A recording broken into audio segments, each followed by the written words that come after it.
Le droit de préemption urbain, rien que le nom, ça peut faire un peu peur, n'est-ce pas? On l'imagine tout de suite comme un obstacle, mais en réalité c'est bien plus simple que ça. Voyez-le plutôt comme une étape dans votre projet de vente. Une étape qu'il faut juste bien comprendre pour la maîtriser. Alors voilà, le projet de vente de votre terrain avance bien et tout à coup, le notaire évoque ce fameux droit de préemption. Forcément, ça soulève pas mal de questions. Mais pas d'inquiétude, on va voir ensemble très clairement ce que ça implique pour vous et pour votre projet. Alors pour commencer, c'est quoi exactement ce droit de préemption? Mettons les choses au clair, simplement. En fait, c'est assez simple. Le droit de préemption urbain, qu'on appelle aussi DPU, c'est une priorité d'achat donnée à la commune. C'est-à-dire que si vous avez trouvé un accord avec un promoteur, la mairie a le droit de dire « Stop, c'est moi qui achète ». Elle prend tout simplement la place de l'acheteur initial. Mais attention, une mairie ne peut pas faire ça sur un coup de tête. C'est très encadré par la loi. Elle ne peut utiliser ce droit que pour un projet bien précis, un projet d'intérêt général, construire des logements sociaux, une école, un parc, et tout ça doit être clairement défini dans le plan local d'urbanisme de la ville. Et là, c'est un point vraiment essentiel et plutôt rassurant. Il ne faut surtout pas confondre la préemption avec l'expropriation. Une expropriation, ça peut forcer une vente. La préemption, elle, ne peut s'appliquer que si vous avez décidé de vendre. C'est vous qui avez l'initiative. Bon, maintenant qu'on a vu la théorie, passons à la pratique. Comment ça se déroule concrètement? La procédure est très précise, avec des délais à respecter. Tout commence avec un document au nom un peu compliqué, la déclaration d'intention d'aliéner, ou DIA. C'est votre notaire qui s'en occupe. Il l'envoie à la mairie pour l'informer officiellement de la vente, en précisant le prix et les conditions. C'est ce document qui lance le compte à rebours. À partir du moment où elle reçoit cette DIA, la mairie a 2 mois pour prendre sa décision. 2 mois, pas un jour de plus.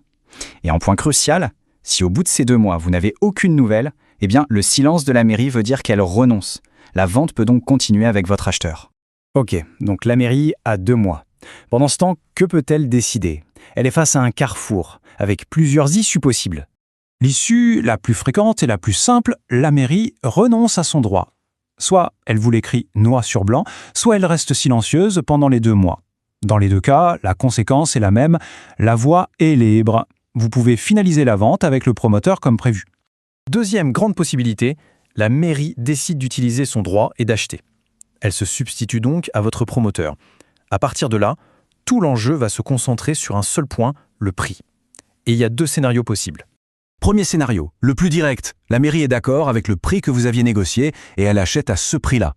Pour vous, en tant que vendeur, financièrement, ça ne change absolument rien. Le résultat est le même, seul le nom de l'acheteur change. Le scénario un peu plus délicat, c'est quand la mairie préempte, mais en proposant un prix plus bas que prévu. Ici, il faut bien retenir une chose. Vous n'êtes jamais obligé d'accepter. 3 options très claires s'offrent à vous. Soit vous acceptez ce nouveau prix, soit vous maintenez votre prix initial, soit vous décidez tout simplement de ne plus vendre. Forcément, face à ces options qui ont de vraies conséquences financières, on peut se sentir un peu perdu. Comment choisir la meilleure stratégie? C'est vraiment là qu'un accompagnement d'experts prend tout son sens. Chez Lendup, notre rôle est justement de vous guider. On vous apporte un conseil 100% loyal et objectif, car on ne défend que vos intérêts de vendeur. On analyse le risque en amont et si la mairie fait une offre plus basse, on vous aide à évaluer si elle est juste et à construire la meilleure réponse possible.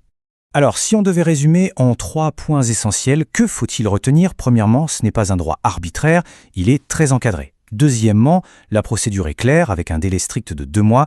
Et troisièmement, le plus important, c'est toujours le vendeur qui garde le contrôle et a le dernier mot. Chaque terrain est unique. Pour connaître sa vraie valeur auprès d'un promoteur, il faut analyser en profondeur son potentiel constructible.